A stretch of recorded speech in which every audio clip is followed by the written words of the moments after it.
Bismillahirrahmanirrahim. Assalamualaikum warahmatullahi wabarakatuh. Waalaikumsalam warahmatullahi wabarakatuh.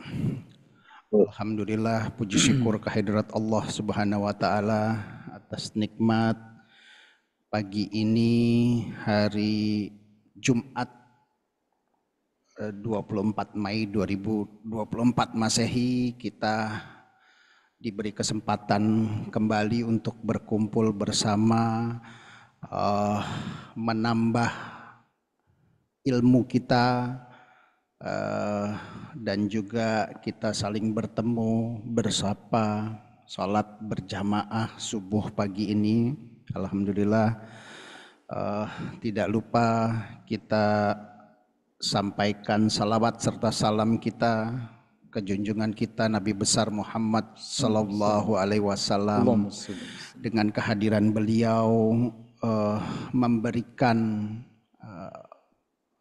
penerangan, memberikan, mengajarkan akhlak kepada kita, mengantarkan kita dari dunia yang gelap menjadi lebih terang insyaallah ya. Pagi ini kita mulai membahas surah ke-6 surat Al-An'am ya. Al-An'am ini yang saya sedikit ingat itu tentang surat Makkiyah ya Ustadz ya. Surat Makkiyah 164 ayat kalau tidak salah. Ada banyak keutamaan-keutamaan yang dari surat Al-An'am ini, tapi terus terang saya agak lupa. Jadi nanti barangkali kita untuk mempersingkat waktu, kita persilahkan Ustadz Ilham untuk membawakan materinya.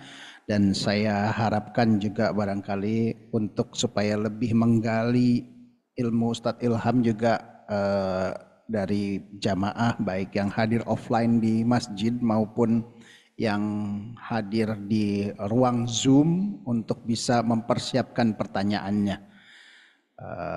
Ya, mempersingkat waktu, Fadil Ustaz. Ya. Terima kasih. Bismillahirrahmanirrahim. Assalamualaikum warahmatullahi wabarakatuh. Waalaikumsalam warahmatullahi wabarakatuh.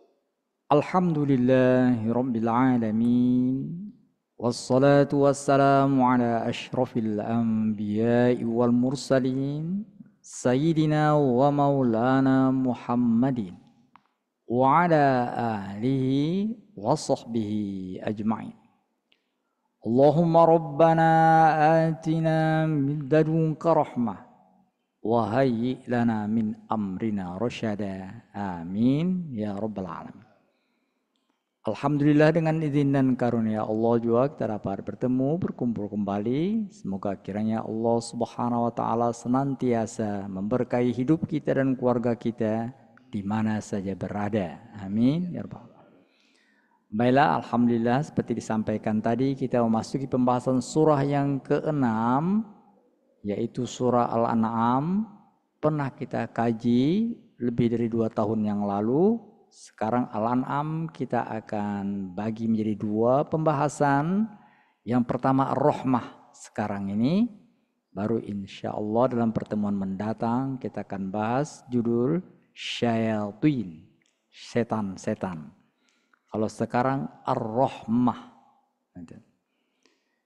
Kata yang kita pilih menjadi judul ini yaitu Ar-Rahmah tertera pada surah Al-An'am ayat 12.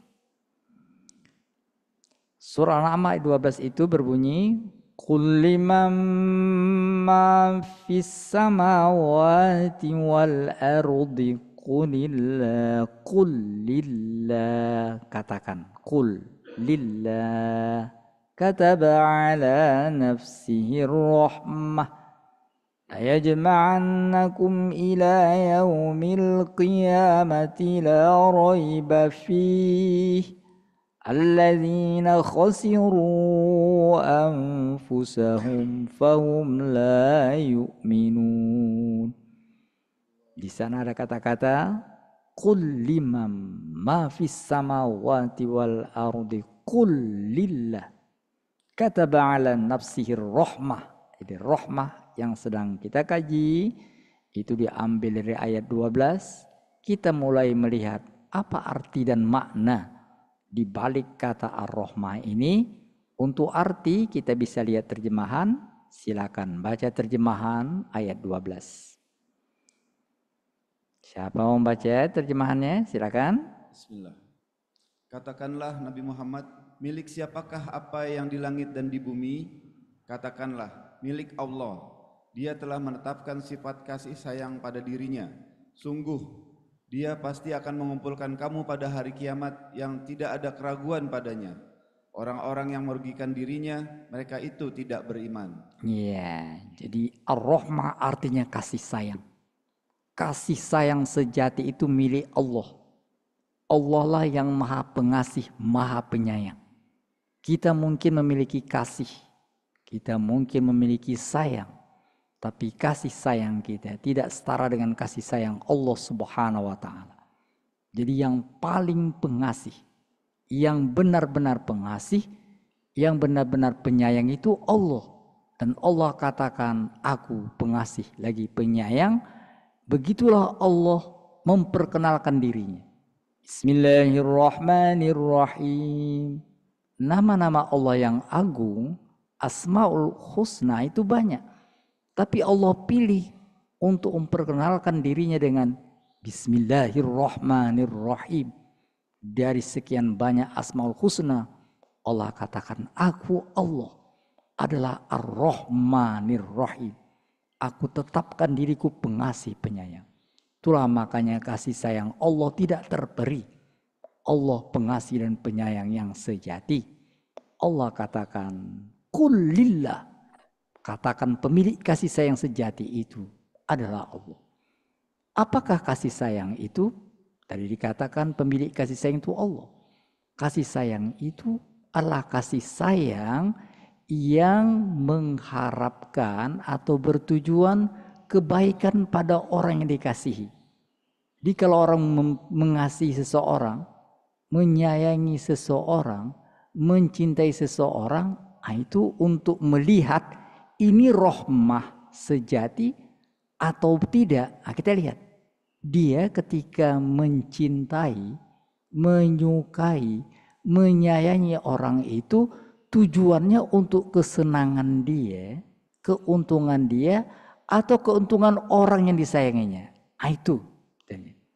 Jadi banyak orang mencintai seseorang. Kita perhatikan, dia mencintai untuk kebaikan orang dicintainya atau untuk kesenangan dia. Nah, itu beda. Kasih sayang sejati itu adalah menyayangi, mengasihi demi kebaikan orang yang disayangi, orang dikasih. Itulah Allah Subhanahu wa Ta'ala. Allah tidak perlu dengan apa yang kita lakukan kepada Allah. Dalam artian Allah memberi kita makan, memberi kita minum, memberi kita semua. Dia nggak perlu kalau kita beribadah atau tidak. Orang kafir, Nabi Ibrahim mengatakan, ya Allah kasih makan orang beriman saja. Tidak. Orang kafir juga aku beri. Tapi ada batasannya. Rahman itu dunia. Rahim berlanjut sampai akhirat. Tapi sekali lagi Allah menyayangi kita. Itu tidak mengharapkan balasan dari kita. Kenapa kita harus beribadah? Itu untuk kebaikan kita. Bila kita berbuat baik, kebaikan itu mengalir kepada kita. Seandainya seluruh penduduk bumi tidak ada menyembahku, tidak berkurang kekuasaanku. Dan seandainya seluruh penduduk bumi menyembahku, tidak bertambah kekuasaanku. Aku eksis. Allah begitu. Jadi tidak tadi mengharapkan balasan dari kebaikannya. Ar-Rahmah, kasih sayang sejati, siapa yang memilikinya? Allah itu pengasih penyayang. Siapa yang mengadopsi sifat Allah, memiliki kasih sayang yang tulus, maka Allah akan mengasihinya. Itulah sebabnya dikatakan Ar-Rahimuna yarhamuhumur rahman. Para pengasih sejati itu akan dikasihi oleh pemilik kasih sejati, Allah Subhanahu wa Ta'ala. Man la yarham la yurham. Siapa yang tidak memiliki kasih sayang sejati, dia tidak akan diterima oleh Allah, pemilik kasih sayang sejati. Jadi makanya kasih sayang ar-rahmah, bukan Valentine, hari kasih sayang itu. Dia menyayangi karena ada imbalan. Tapi yang namanya pengasih, yang namanya penyayang sejati adalah mengasihi, menyayangi untuk kebaikan orang dikasihi. Contoh yang paling gampang adalah ibu. Itu makanya ibu dikatakan pemilik rahim. Rahim, sifat Allah rahim itu ada pada ibu, rahim. Ibu itu punya rahim, kasih sayang. Anak yang dilahirkannya melakukan keburukan apa? Umpamanya yang paling gampang kalau kita kecil kita suka ngompol. Nggak pernah ibu kalau kita ngompol dilempar, ini ngotorin, nggak gitu. Dia bahkan merasakan basah. Kita ngompol basah pakaiannya, panas, dia malah tertawa. Itu bukan untuk dia. Kalau untuk dia ini ngapain nih anak ini repot-repot meliharanya, enggak. Seorang ibu adalah contoh kasih sayang Allah Subhanahu wa taala. Dia melakukan kebaikan tidak pernah mengharap balasan. Bagaimana akan membalas anak sekecil itu? Yang jelas merepotkan. Dia akan perhatikan anak itu. Tidurnya terganggu. Itulah orang tua kita. Itu makanya doa kita, ya Allah kasih orang tuaku. Karena mereka telah memperagakan kasih-Mu kepadaku saat aku kecil. Sebabnya pemilik kasih sayang sejati sebagai contoh yang paling gampang adalah ibu bapak kita. Terutama ibu pemilik rahim. Karena dia melakukan kita. Tidak karena berharap imbalan kepada kita. Dia mengasihi kita dengan tulus untuk kebaikan kita. Dan kalau ibu marah kepada kita, itu bukan karena dia tersinggung. Ibu marah kepada kita karena tidak baik untuk kita. Kenapa ibu melarang kita makan permen? Kenapa ibu kita melarang kita main-main jauh ke jalan, pulang larut malam? Karena untuk kebaikan kita, tidak ada kaitan dengan dia. Begitulah kasih sayang sejati. Memberikan kebaikan untuk kebaikan orang dikasihi. Siapa yang memiliki itu, maka jiwanya akan bahagia. Jiwanya akan bersih. Dia akan memiliki Rahmanir Rahim. Dan Allah akan menerimanya dengan Rahman dan Rahim. Jadi siapa yang memiliki kasih sayang sejati, dia akan pulang ke rahmatullah. Siapa yang tadi memiliki kasih sayang sejati, Allah akan menerima dengan kasih sayangnya pula. Itulah arti ar-rahmah, kasih sayang. Tidak terganggu dengan kasih sayang palsu. Aku kasih padamu, kaulah kekasihku. Perhatikan, kalau kita mengasihi seseorang, kalau kita menyayangi seseorang, kita perhatikan, benarkah itu kita lakukan untuk kebaikannya, atau kita lakukan itu untuk kesenangan kita, untuk mendapatkan imbalan yang lain. Di situ kelihatan seorang itu rahmah atau tidak. Tapi kasih sayang sejati tidak akan pernah hilang, karena kasih sayang sejati akan mendapatkan perhatian khusus dari Allah Subhanahu wa taala, sampai Allah katakan pemilik kasih sayang sejati, pemilik langit dan bumi adalah Allah. Siapa yang memilikinya, dia tidak akan rugi. Dan ingat, kalian akan kembali kepada pemilik kasih sayang sejati itu. Jangan sampai kalian pulang dalam mendapatkan murkanya. Kembalilah dalam kasih sayangnya. Itulah arti ar-rahmah. Sedangkan makna di baliknya, makna di balik ar-rahmah adalah menyadarkan manusia bahwa kita pada hakikatnya dilahirkan dalam kasih sayang. Kita dari rahim. Jadi energi manusia itu awalnya kasih sayang gitu. Enggak ada anak yang lahir langsung ngomel-ngomel, enggak ada. Kalaupun dia nangis memberikan warning. Kita dilahirkan dalam kasih sayang. Jadi makna dibalik ar-rahmah adalah menyadarkan manusia bahwa kita lahir dari kasih sayang, dan hendaknya kasih sayang itu kita bawa sampai mati. Itulah makanya kita sering katakan kepada orang yang meninggal dunia, berpulang ke rahmatullah. Enggak ke rahmat yang lain, enggak. Berpulang ke rahmatullah itu doa. Semoga orang ini yang berasal dari rahim kembali kepada Allah, mendapat rahim ar-Rahmanir Rahim. Semoga orang ini pulang ke rahmatullah. Dan itu caranya adalah Allah mengingatkan, bila kita ingin kembali ke rahmatullah, jaga sifat kasih sayang yang telah diberikan Allah sejak kita kecil, sehingga tempat kita untuk dilahirkan itu disebut dengan rahim, untuk menyadarkan kita, wahai manusia, kau berasal dari rahim. Oleh karena itu pastikan kau kembali kepada Allah yang Rahmanir Rahim, pengasih penyayang. Itulah sebabnya misi hidup kita yang diajarkan para nabi adalah rahmah. Kau kuutus untuk mengingatkan mereka tentang rahmah. Seperti dikatakan di surah 21 ayat 107. Wa ma arsalnaka illa rahmatan lil alamin. 21 surah Al-Anbiya. Kata-katanya sering kita dengar. Surat 21 ayat 107. Wa ma arsalnaka illa rahmah. Silakan. Dan kami tidak mengutus engkau Muhammad melainkan untuk menjadi rahmat bagi seluruh alam. Iya, menjadi rahmah, menjadi teladan bagaimana yang namanya pengasih penyayang. Rasulullah sallallahu alaihi wasallam adalah teladan yang baik tentang kasih sayang. Rasulullah itu dengan kasih sayangnya orang dekat. Jadi kalau kita untuk mengukurnya bisa dilihat sebagai kisi-kisinya adalah kalau kita bicara, kalau kita bergaul, orang menjauh itu hati-hati. Boleh jadi dia memang ada hal-hal berkaitan dengan dia. Tapi coba kita perhatikan, kalau orang menjauh dari kita, boleh jadi kita kehilangan energi rahmah. Oleh karena itu Allah katakan, Muhammad, orang mendekat kepadamu, karena kau rahmah, karena kau memiliki rahmah. Kalau orang menjauh, perhatikan, boleh jadi energi rahmah kau hilang. Kira-kira begitu tafsiran surah 3 ayat 159.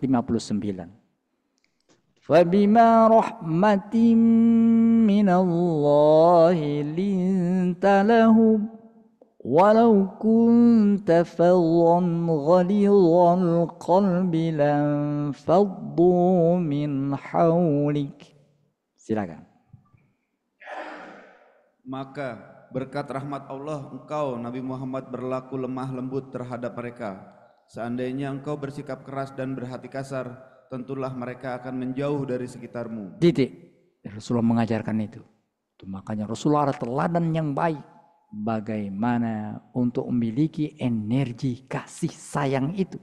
Siapa memiliki energi kasih sayang rahmah itu, maka dia akan mendapatkan kasih sayang Allah yang tidak terperi. Mudah-mudahan kita semua memiliki kasih sayang sejati. Amin ya rabbal alamin. Baik, kita sudah dapatkan arti dan makna. Sekarang kita lihat hubungan dengan judul terakhir. Kita terakhir membahas surah kelima Al-Maidah di bawah judul Fima Tu'imu. Bila judul yang lalu menjelaskan tentang perlunya memakan makanan yang baik, yang thayyibat. Dan kalau sudah terlanjur banyak yang tidak baik, bersihkan. Itu sudah kita bahas di Fima Tu'imu. Bagaimana membersihkan energi-energi negatif yang timbul dari makanan yang bersarang di diri kita. Fima Tu'imu. Jadi bila judul yang lalu menjelaskan tentang makanan yang tidak baik dan cara membersihkannya, maka judul sekarang mengingatkan orang yang membersihkan dirinya, berusaha untuk melepaskan energi negatif, maka orang itu akan kembali kepada Allah, mendapat kasih sayangnya. Jadi sekali lagi, bila seorang memperhatikan Fima Tu'imu, membersihkan energi negatif berasal dari makanan, dia hanya memakan yang baik-baik saja, maka orang yang begini ketika meninggal dunia, dia akan mendapatkan kasih sayang Allah. Mari kita perhatikan surat 20. Pada surah 20 tentang makanan yang baik, kita ambil di surah 20 biar jelas ayat 81. Kulu min thayyibati ma razaqnakum wa la tatghaw. Silakan. Makanlah dari rezeki yang baik-baik yang telah kami berikan kepadamu, dan janganlah melampaui batas yang menyebabkan kemurkaanku menimpamu. Jangan Barang sampai. siapa ditimpa kemurkaanku, maka sungguh binasalah dia. Hati-hati. Mungkin kau telah pernah memakan makanan yang tidak jelas. Nah, jangan kelewat batas. Batasi, selesai. bertobat kepada Allah. Karena kalau tetap begitu, kau kehilangan kasih sayangmu, kasih sayangku, yang kau dapatkan murkaku. Lanjut. Bagaimana kalau sudah terlanjur? Lanjut.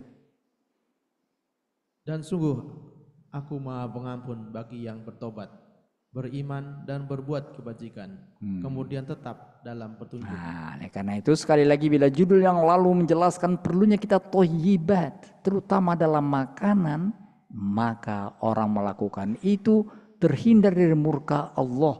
Dia akan disambut oleh malaikat saat mencabut nyawanya. Kau orang beruntung, kau akan kembali ke rahmatullah, kau akan mendapatkan surga. Seperti dikatakan di surah 16 ayat 32. Pada surah 16 An-Nahl ayat 32, ini ayat yang sering kita ulang-ulang. Ini menegaskan tentang orang-orang yang baik selalu berusaha untuk memperbaiki diri. Thayyibat, orang-orang baik saat meninggalkan dunia ini, kata malaikat, kau kembali ke rahmatullah, kau kembali ke surga. Mari kita lihat terjemahan surah 16 ayat 32.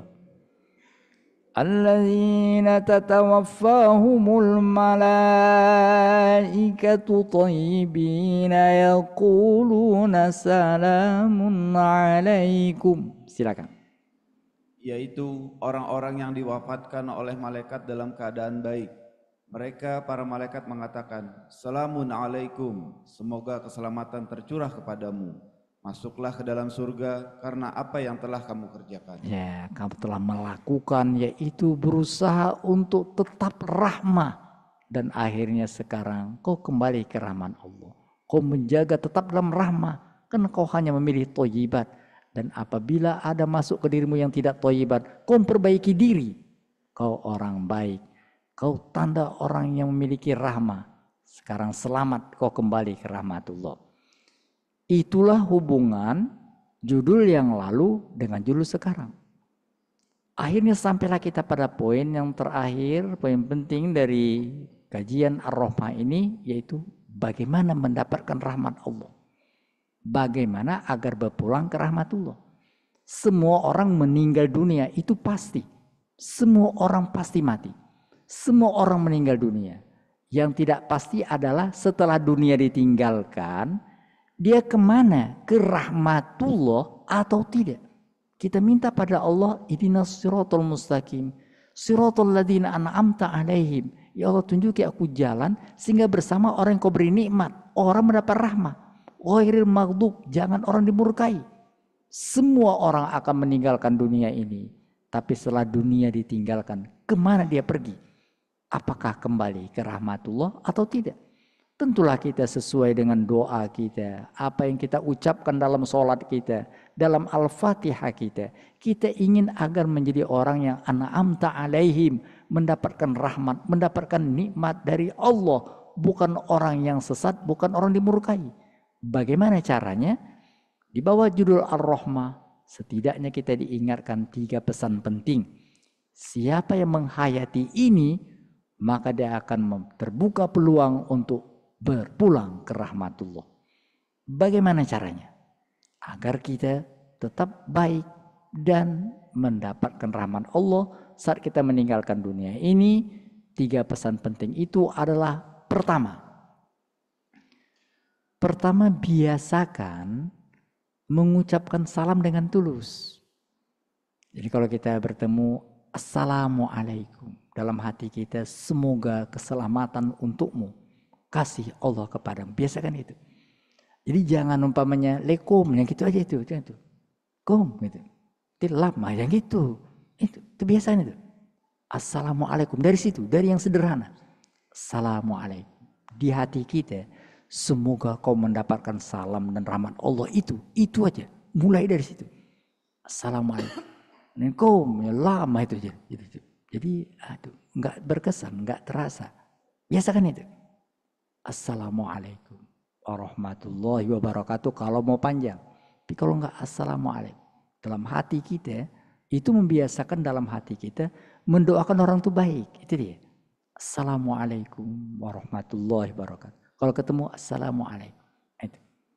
Pada surah 6 ayat 54 dibilang begini.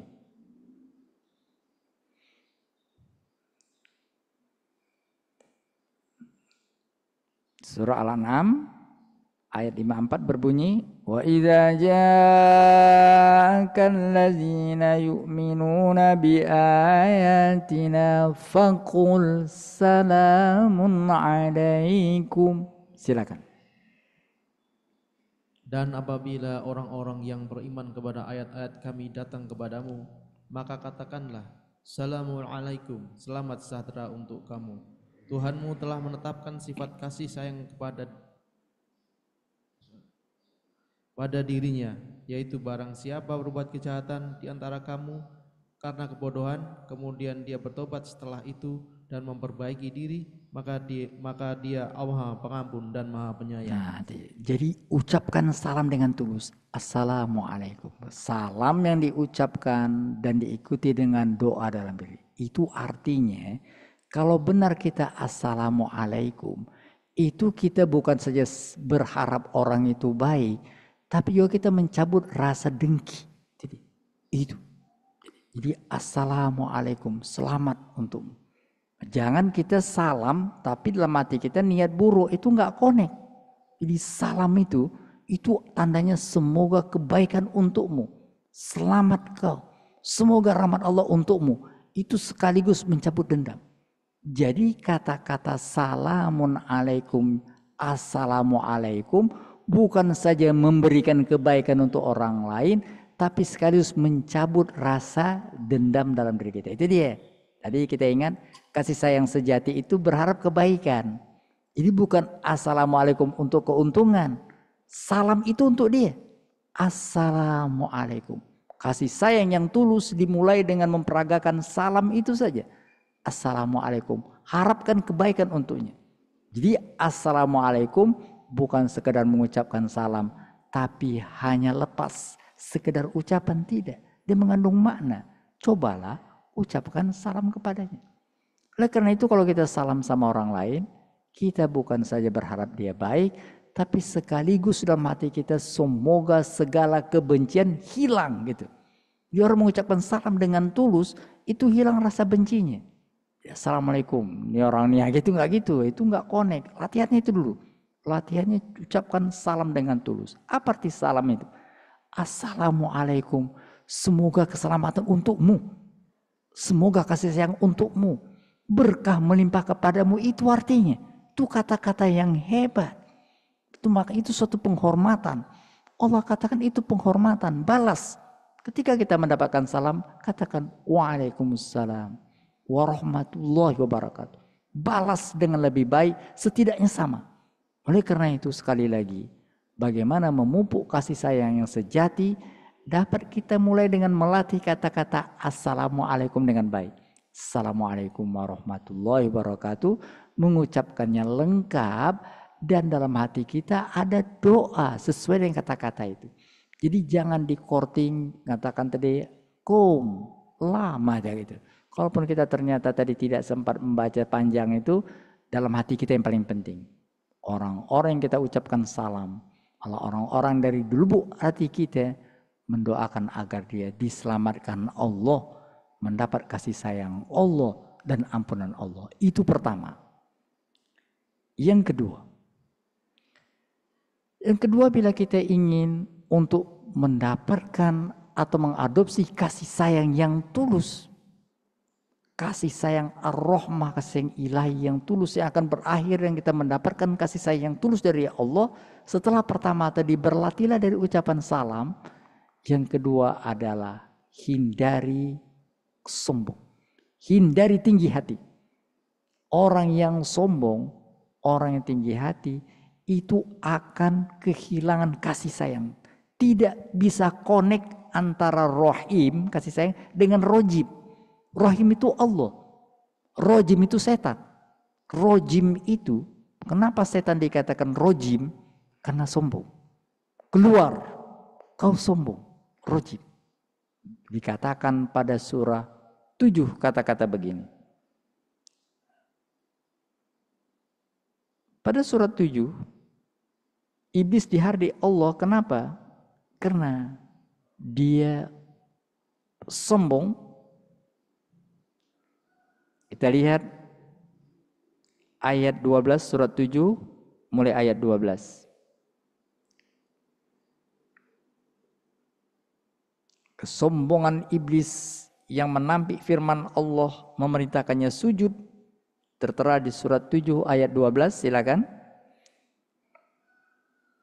Dia Allah berfirman, apakah yang menghalangimu sehingga kamu tidak bersujud ketika aku menyuruhmu? Ia iblis menjawab, aku lebih baik daripada dia. Engkau menciptakanku dari api, sedangkan dia engkau ciptakan dari tanah. Nah, itu. Jadi menganggap remeh kepada Adam. Padahal walaupun memang Adam itu dirasa iblis lebih rendah, tapi dia masih menghormati Allah memberi perintah. Itu perintah Allah. Jangan pedulikan tadi itu dia lebih rendah atau itu. Tapi iblis membantah perintah Allah dan meremehkan orang lain. Itu makanya yang namanya tadi itu sombong adalah batorul haqi, menolak kebenaran, wamtinas, memandang remeh orang lain.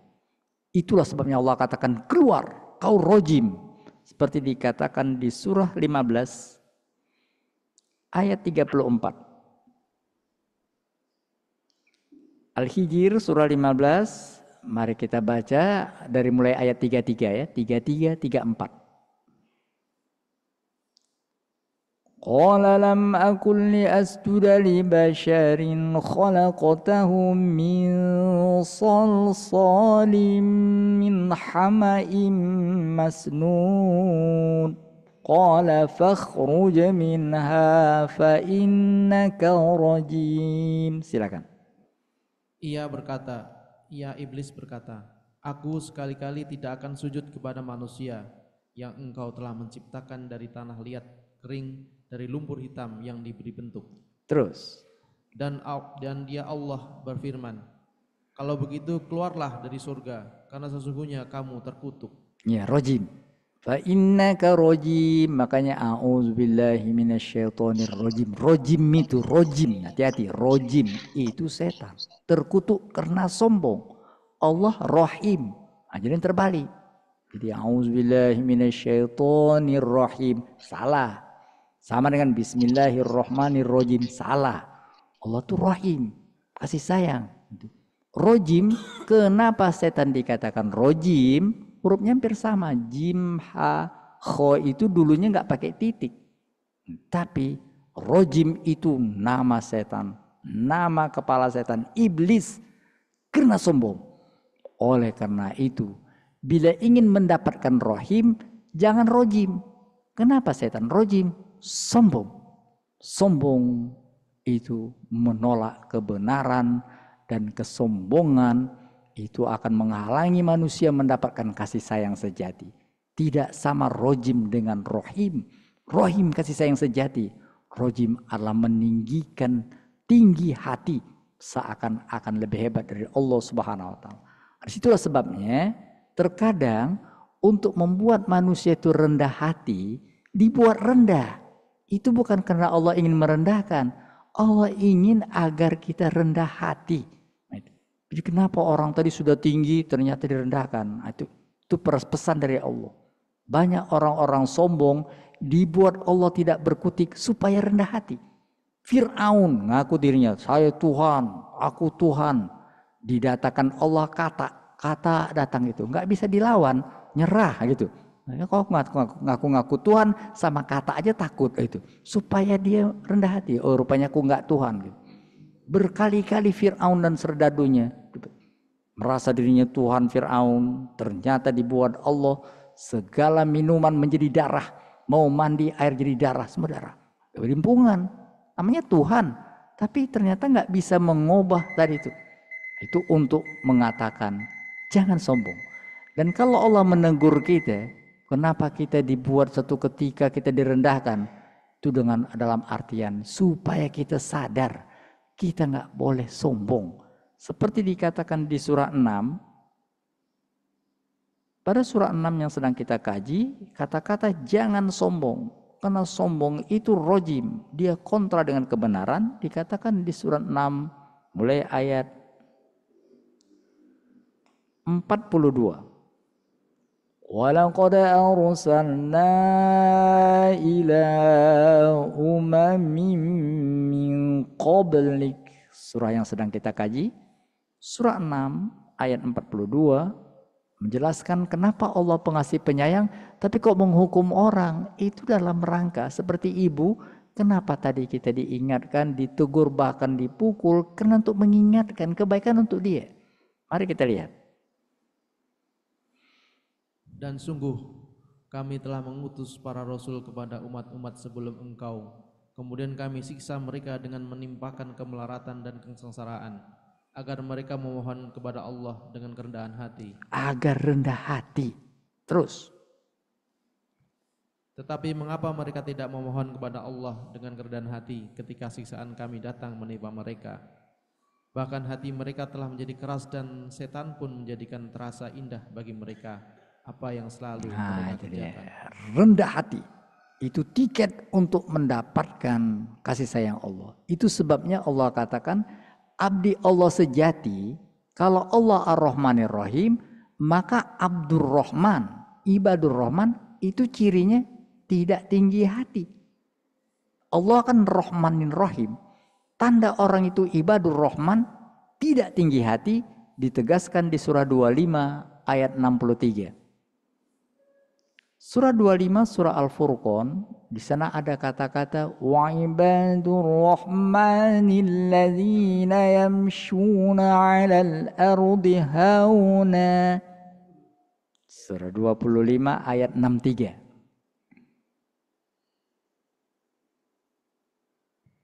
Adapun hamba-hamba Tuhan yang Maha Pengasih itu adalah orang-orang yang berjalan di bumi dengan rendah hati, dan apabila orang-orang bodoh menyapa mereka dengan kata-kata yang hina, mereka mengucapkan salam. Nah, dia akan mengucapkan salam, salamun alaikum. Dia doakan orang itu, bukan orang itu nyakiti dia. Doa ya Allah semoga kau balas dengan siksaan. Enggak begitu Nabi itu. Nabi Shallallahu Alaihi Wasallam 13 tahun di Mekah menghadapi berbagai intimidasi. Bahkan mau dibunuh sehingga Rasulullah hijrah ke Madinah. Apa kata Rasulullah ketika tadi itu dapat menaklukkan Mekah? Jadi Mekah selama ini mengusir Nabi, Nabi kembali membawa pasukan, dan itu orang-orang di Mekah itu mereka menyerah tanpa syarat, terbuka, Fathu Makkah. Itu seharusnya orang-orang yang menghajar Nabi dahulu, yang sok-sokan dengan Nabi, kalau Nabi itu tadi itu sembarangan, dia pasti akan cari, dia akan pukul, balas dendam. Nabi enggak. Ketika Nabi di sana, Nabi bilang, bagaimana pendapatmu tentang apa yang akan kulakukan pada kalian? Mereka bilang, kau orang baik, pasti kami bebas. Iya kata Nabi, kalian bebas, coba itu. Apakah dengan Nabi bebas Nabi itu kalah? Tidak. Malah dengan tadi kasih sayang Nabi, semua masuk Islam tanpa dipaksa. Jadi kasih sayang itu suatu kekuatan yang hebat, senjata yang tidak terlihat. Dia menembus ke jiwa. Dengan kasih sayang, Nabi dapat menaklukkan hati mereka, dan mereka sekasar apapun jatuh mencintai Rasulullah. Kasih sayang itu hebat. Oleh karena itu tanda abdi Allah sejati. Dia tidak tinggi hati. Dia tidak sombong. Dikatakan orang macam-macam, dia akan mengucapkan kata-kata salam, mendoakan orang itu. Karena orang menyakiti kita, tanda hatinya sakit. Dia sakit, masa orang sakit langsung kita sakiti? Orang sakit itu kalau kita dokter kita obati. Orang nyakiti kita, apapun bentuknya, itu artinya penyakitan. Lalu kenapa kita ikut sakit? Berarti kita ketularan penyakit. Kalau kita dokter, Ibadur Rahman, hamba Allah sejati, ketika orang menyakiti kita, kita maklumi dia lagi sakit. Yang kita berikan obat. Apa obatnya? Salamun alaikum. Itu yang kedua. Yang terakhir. Yang terakhir bagaimana memupuk kasih sayang dalam diri kita. Setelah pertama tadi ucapkan kata-kata salam dengan tulus. Yang kedua jangan sombong, buang sombong dalam diri karena itu rojim, kontra dengan rahim. Yang ketiga adalah cobalah tumbuhkan energi kasih sayang dengan firman Allah. Jadi supaya gampang kita menguatkan rahmah dalam diri kita, itu adalah masukkan energi ayat Allah ke diri kita. Cara masukkannya bagaimana? Baca Quran dengan baik. Baca Quran. Siapa mendengarkan Quran dengan baik, dia mendapatkan rahmah. Siapa belajar baca Quran dengan baik, dia mendapat rahmah. Seperti dikatakan di surah 6 ayat 92. Iya, surah 6 ayat 92 mengatakan wa hadza kitabun anzalnahu mubarakun musaddiqul ladzi baina yadayhi. Silakan.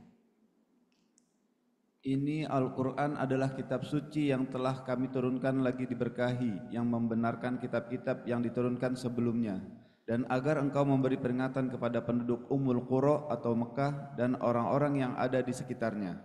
Orang-orang yang beriman pada kehidupan akhirat tentu beriman padanya Al-Quran dan mereka selalu memelihara sholatnya.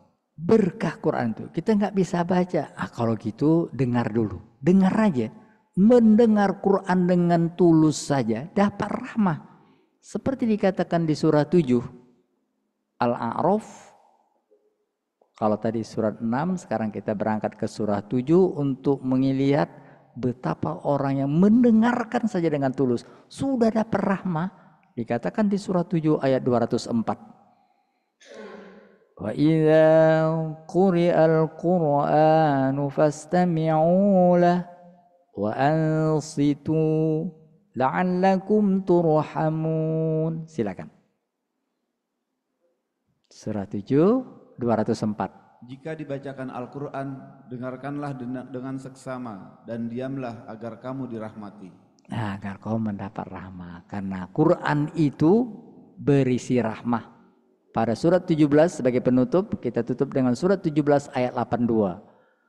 Wa nunazzilu minal Qur'ani ma huwa shifaa'u wa rahmah. 17:82. Dan kami turunkan dari Al-Quran sesuatu yang menjadi penawar dan rahmat bagi orang-orang yang beriman.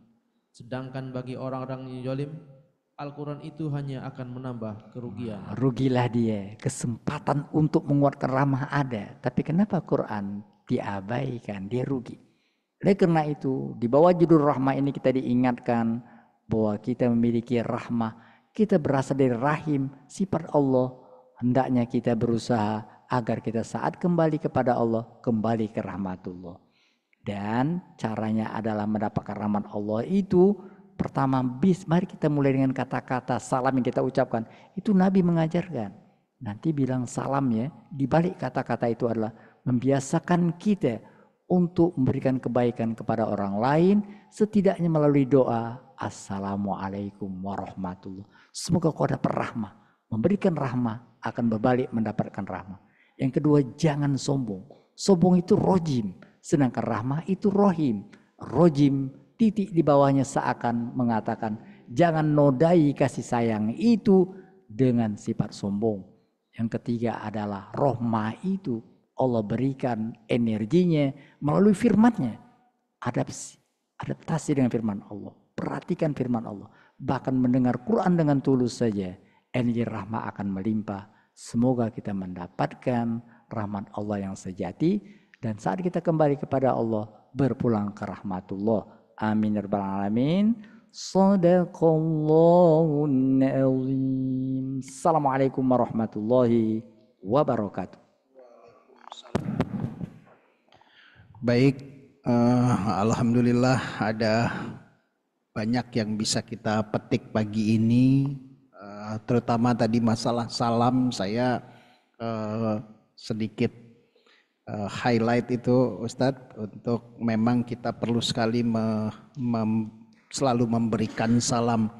Saya ingat beberapa tahun yang lalu saya pernah tinggal di luar. Mereka itu orang-orang luar itu terutama di Australia dan di Amerika, mereka bertemu orang lain yang tidak dikenal saja, mereka selalu sapa.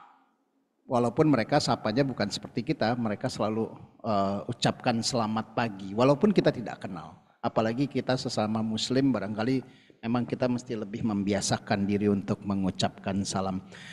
Baik, barangkali kita persilahkan kepada bapak-bapak, termasuk ibu-ibu yang di belakang, kalau misalnya juga di ruang Zoom, jika ada yang mau ditanyakan.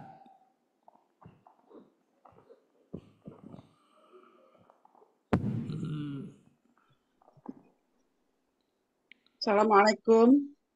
Waalaikumsalam, dari ruang Zoom nih ya. Ya, ruang Zoom. Silahkan. Dokter, itu kata-kata salam Assalamualaikum itu kan sudah familiar sekali, Ustadz. Sampai orang kafir pun juga bisa mengucapkan salam dengan Assalamualaikum. Nah, bagaimana kita menjawab apabila mereka menyampaikan salam itu, kan dikatakan bahwa menjawab salam adalah wajib. Jadi apa yang harus kita jawab untuk mereka, Ustadz? Itu aja saya kira. Terima kasih. Oh, maksudnya kalau yang non muslim gitu tadi ya? Ya, yang non muslim menyampaikan Jadi, salam ya. kepada kita. Jawaban Jadi, kita apa ya. gitu, Ustadz? Jadi kalau sesama muslim mengucapkan salaman sudah jelas ya. Nah, kita terima sebagai tadi bentuk penghormatan, dan Allah katakan balas dengan baik. Itu dulu tertera di surat 4 ya. Pada surat 4 dikatakan kalau kau dapat penghormatan orang ucap salam itu jawab dengan baik. Dikatakan di surat 4 ayat 86 ya. Ini sesama muslim. Kita lihat dulu.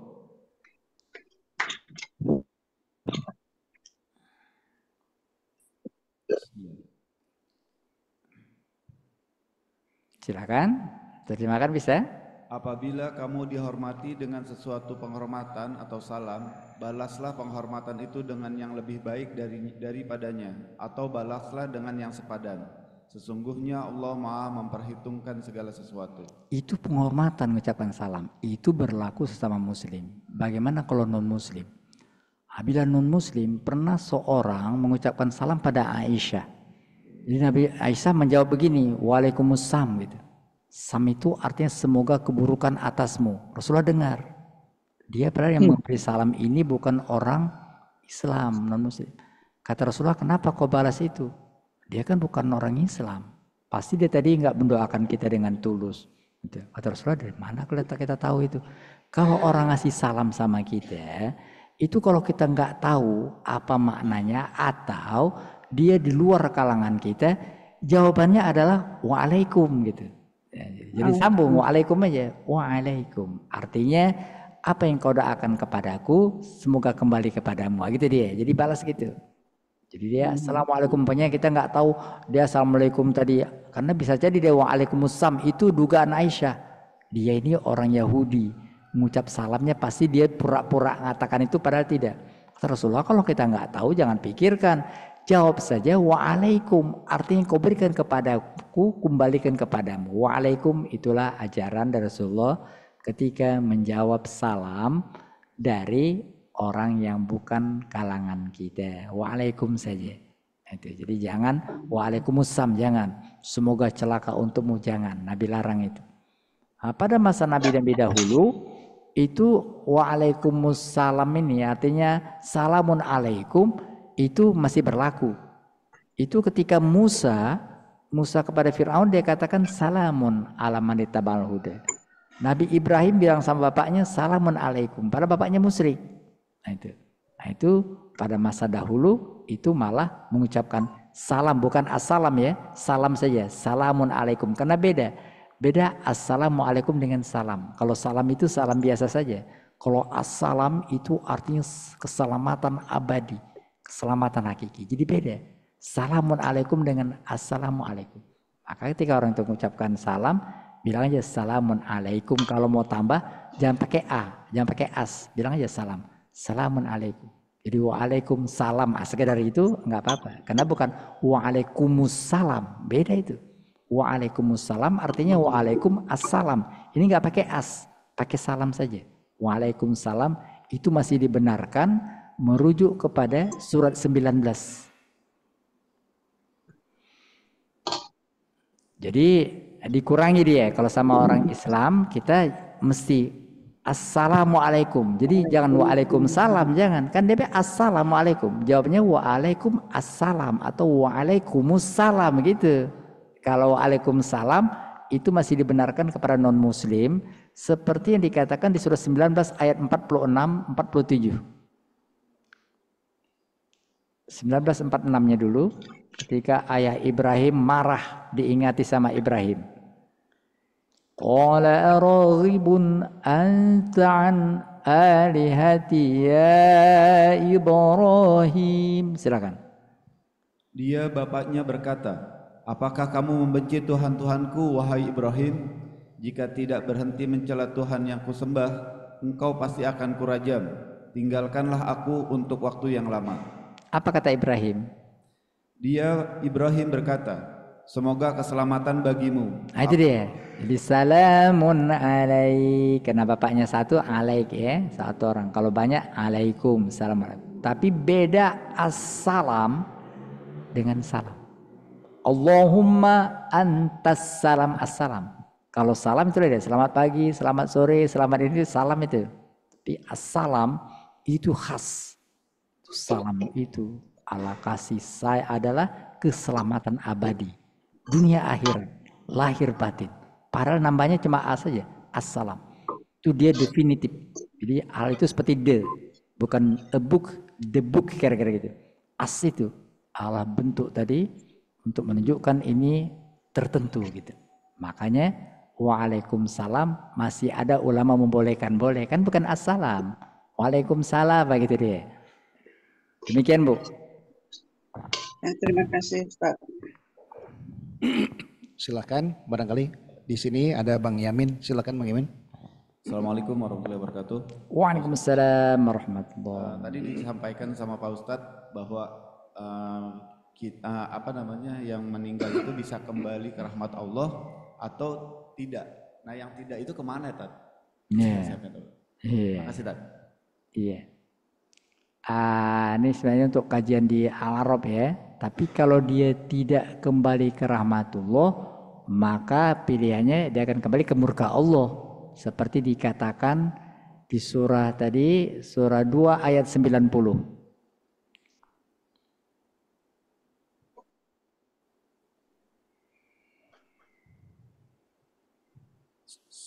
Sangatlah buruk perbuatan mereka menjual dirinya dengan mengingkari apa yang diturunkan Allah, karena dengki bahwa Allah menurunkan karunia-Nya kepada siapa yang Dia kehendaki di antara hamba-hambanya.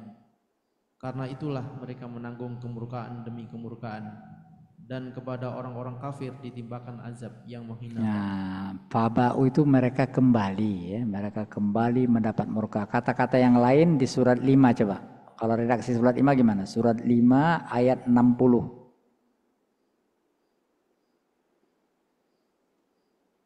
Katakanlah Muhammad, apakah akan aku beritakan kepadamu tentang orang-orang yang lebih buruk pembalasannya dari orang fasik di sisi Allah, yaitu orang-orang yang dilaknat dan dimurkai Allah. Di antara mereka ada yang dijadikan kera dan babi, dan orang-orang yang menyembah taghut. Mereka itu lebih buruk tempatnya dan lebih tersesat dari jalan yang lurus. Nah, jalan lurus itu kembali pada Allah, dia akan tersesat. Dia akan mendapatkan tempat yang dimurkai. Ada dua pilihan aja. Kalau nggak kembali ke rahmatullah, maka kembalinya ke murka Allah. Kalau pakai gambaran tempat, Allah mengundang ke surga. Surga itu adalah Baitur Rahmah, tempat rahmat Allah. Kalau setan ngajaknya ke neraka gitu dia. Kalau mereka nggak pergi ke rahmatullah, perginya ke kelompok setan. Makanya dikatakan tadi itu di surah 10 begini, Allah mengundang ke surga gitu, ke rahmatnya. Kita lihat surat 10 ayat 25. Dan Allah menyeru manusia ke Darussalam, surga, dan memberikan petunjuk kepada orang-orang yang Dia kehendaki ke jalan yang lurus. Nah, begini caranya supaya kembali ke rahmatku.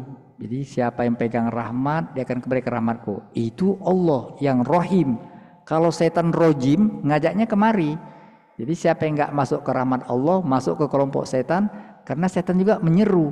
Seperti dikatakan di surah 35 ayat 6. 35 ayat 6 bunyinya gimana?